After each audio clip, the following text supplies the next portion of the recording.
You make a great point about the feeder roads and the access roads. One area in particular that has been brought to our attention is from Houston Police Chief Art Acevedo, taking to social media on Twitter, saying that the service road on JFK Boulevard to Bush Intercontinental Airport is impassable right now. Too much water there for vehicles to get by.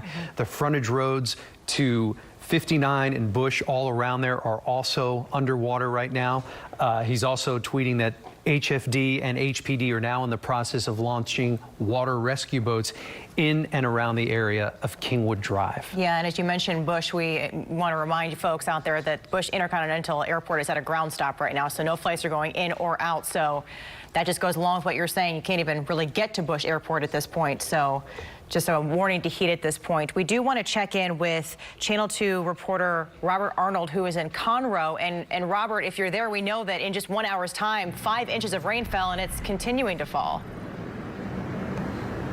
Well, we've been lucky. For about the last hour, we have had no rain, and that has given this area a much-needed break. We're on 45 North. We're right here at the exit to Fraser Street, Loop 336. This is the feeder road.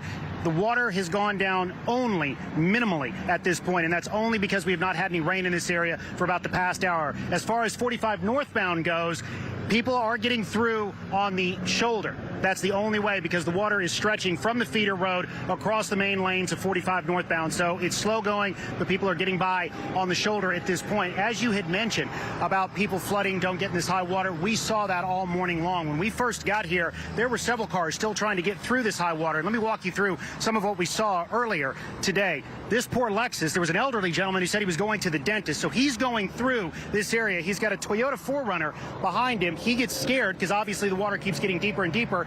What happens? He stalls out. He has to be rescued. There was a very nice gentleman who came by the name of Jack, who walked out there with the state game warden, also Precinct 4, Harris County Precinct 4 Deputy Constable, who helped out as well to get that gentleman. Now, the Toyota I was talking about that was behind him went that way, got to that point, and there was an elderly couple inside. They stalled out as well.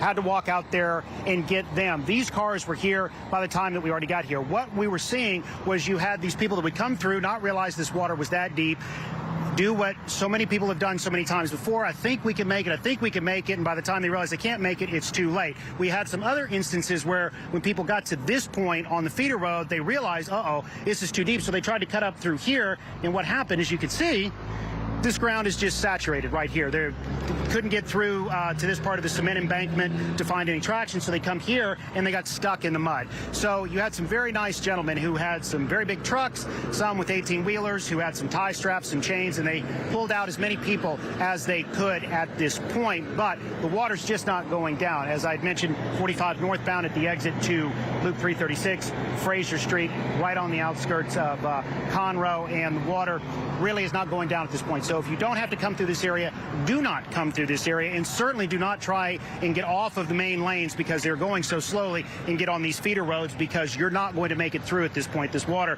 is just not going down quickly at all. The only reason that is open is people are using the outside emergency shoulder to get through. Southbound lanes, a little bit better, but not much. Now, we've heard that Conroe ISD did cancel classes earlier in the day, about 6:45. They said that there were some buses already on the road with students on board. They were going to take those children to the nearest campus and then release them when they felt that it was safe. We've got to check on that. We're also getting reports of some water in some homes in this area. As soon as we leave this spot, we're going to go check on that as well. But for now, things have been have not intensified or gotten worse, because we have gotten a break from the rain. And one of the most promising sights we've seen all morning is the sky's getting a little bit lighter. So hopefully it will hold off for a while, and it'll give some of this water a chance to go down. Matter of fact, see, there's another truck right there going through. And this is what we're trying to say. Don't try and go through. So that's a big, tall tow truck. I guess they're going to try and come down through here, and another van, but gives you an idea of just how high the water is, and it only gets deeper as they come farther down this part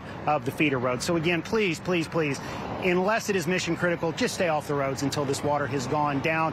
Give first responders a chance to catch their breath, because they've been racing around trying to get people in cars like this out and make sure that they're safe. Fortunately, all these people got out safely and were not hurt. Reporting live from Conroe, Robert Arnold, KPRC, Channel 2 News. Yeah, it's good to see that the rain has finally slowed down there, Robert. Thanks so much.